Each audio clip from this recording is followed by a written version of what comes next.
اپنے رب کی پکار پر لبیک کہو، تمہارے ذمے ہے اس دین کے غلبے کی جد و جہد۔ یہ سب کچھ سن کر اعراض نہ کرو، پیٹھ نہ دکھاؤ، منہ نہ موڑ لو، بلکہ یہ کہ اپنے رب کی پکار پر لبیک کہو، حاضر ہو جاؤ۔ وہ جو فیض نے کہا تھا وہ انداز ہمارے اندر پیدا ہو کہ واپس نہیں پھیرا کوئی فرمان جنو کا، تنہا نہیں لوٹی کبھی آواز جرس کی۔ جب بھی کال آف ڈیوٹی آئی ہے ہم حاضر ہو گئے۔ تو اللہ تمہیں پکار رہا ہے، تمہارا خالق اور تمہارا مالک، کہ اس کے دین کی اقامت کے لیے اپنے آپ کو لگا دو۔ تو آپ کہاں جا رہے ہو؟ استجیبوا لربکم من قبل ان یاتی یوم لا مرد لہ من اللہ۔ اپنے رب کی اس پکار پر لبیک کہو اس سے پہلے کہ وہ دن آ جائے کہ پھر جس کو لوٹانے والا کوئی نہیں ہوگا۔ جب وہ گھڑی آ جائے گی موت کی، اس کے بعد کوئی نہیں ہے کہ جو آپ کو اس سے ایک دن کے لیے بھی مزید مہلت لے کر دے دے۔ وہ دن جب آئے گا تو کوئی ٹالنے والا نہ ہوگا۔ اس سے پہلے اپنے رب کی اس پکار پر لبیک کہو۔ اب جب کوئی شخص یہ طے کر لیتا ہے تو اب سمجھنے کی بات ہے کہ اس کے لیے کیا لازمی اوصاف ہے اس جد و جہد کے لیے۔ ان میں اب آپ نوٹ کیجئے گا کہ یہاں کی ترتیب اب اپنی ترتیب ہے۔ سورہ مومنون کی آیات میں نے پڑھ کر سنائی، اول بھی نماز آخر بھی نماز، یہاں وہ بات نہیں ہے۔ سورہ معارج میں اول نماز آخر نماز، یہاں وہ بات نہیں ہے۔ یہاں جو ہے ترتیب بدل گئی ہے۔ کیوں بدل گئی ہے؟ کہ موضوع بدل گیا ہے۔ یہ اقامت دین کی جد و جہد کے جو لازمی اوصاف ہیں وہ موضوع ہے یہاں پر، انفرادی سیرت و کردار کے اوصاف نہیں ہیں، اور اس اعتبار سے ترتیب بدل جائے گی۔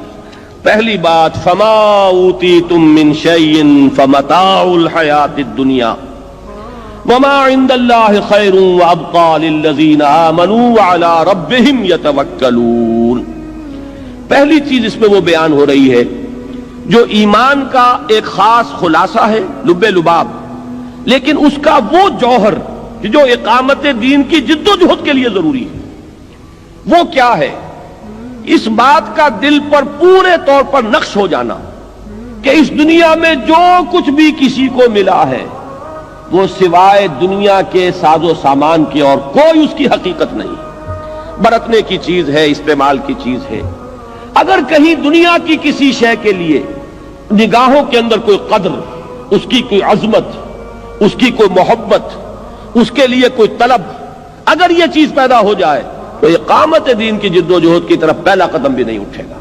گاڑی نوک کرے گی، چلنا چاہیں گے آپ جو ہے گیس دے رہے ہیں، گاڑی نہیں چلے گی، اس لیے کہ جب تک ایک انسان کی کیفیت یہ نہ ہو جائے جس کو کہ ایک حدیث میں کہا گیا ہے کہ دنیا و ما فیہا مچھر کے پر کے برابر نظر آئے۔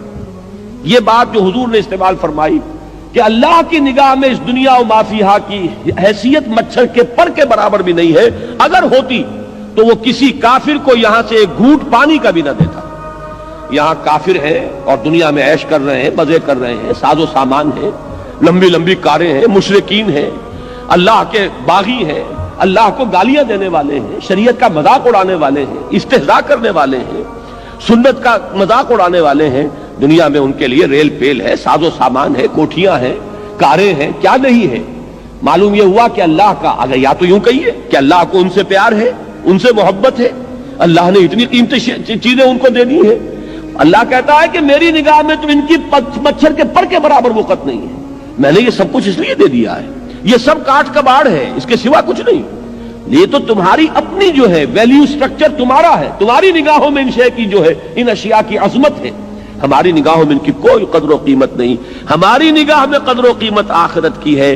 اور جب تک ایک بندہ مومن کا اپنا سوچنے کا انداز بالکل اس خدائی جو ہے ایک معیار اس کے ساتھ بالکل مکمل نہ ہو، لیکن ہم آہنگ تو ہو جائے، اس کے ساتھ اس کے ایک ہم آہنگی کی کیفیت پیدا ہو جائے، اگر یہ نہیں ہوگا تو اقامت دین کی جد و جہد میں انسان سمجھے گا کہ میں لگا ہوا ہوں، ساری کوشش ہو رہی ہوگی اپنے مال بڑھانے کی، اپنے ساز و سامان میں اضافے کی، اپنے سٹیٹس کو بڑھانے کی، اپنے دنیا کی بلونگنگز کے اندر اضافہ کرنے کی، اپنی کار کو لمبے سے لمبا کرنے کی۔ صرف یہ ہے کہ جسے آپ ایک کہتے ہیں کہ ایک بائی پروڈکٹ ہے، سائیڈ ایشو ہے، ایک ہابی ہے، ایک دلچسپی ہے، اس کے درجے میں دین کا کوئی کام کر کے آدمی اپنے آپ کو دھوکہ دے رہا ہوتا ہے کہ میں دین کا کام کر رہا ہوں۔ جب تک یہ شکل نہ ہو، دیکھیے اس میں وہ انتہا نہ آ جائے، رہبانیت اسلام میں نہیں ہے، یہ ہر شخص کے اپنے اندر اپنے دل میں جھانکنے کی بات ہے کہ آیا فی الواقع میرے دل میں ان چیزوں کی کوئی قدر ہے یا نہیں، استعمال کرنے میں کوئی حرج نہیں، فمتاع الحیات الدنیا، اس متاع الحیات دنیا کے الفاظ میں بھی وہ بات موجود ہے کہ یہ بات نہیں ہے کہ استعمال نہ کرو. کسی شخص کو اگر اللہ تعالیٰ نے کار دی ہے اور وہ اس کام اس کے ذریعے سے زیادہ کر سکتا ہے، کوئی حرج نہیں. لیکن اگر کار کی عظمت اور کار کی محبت دل میں آ گئی تو انسان مارا گیا، پھر وہ اس جد و جہد کے کام کا نہیں رہا.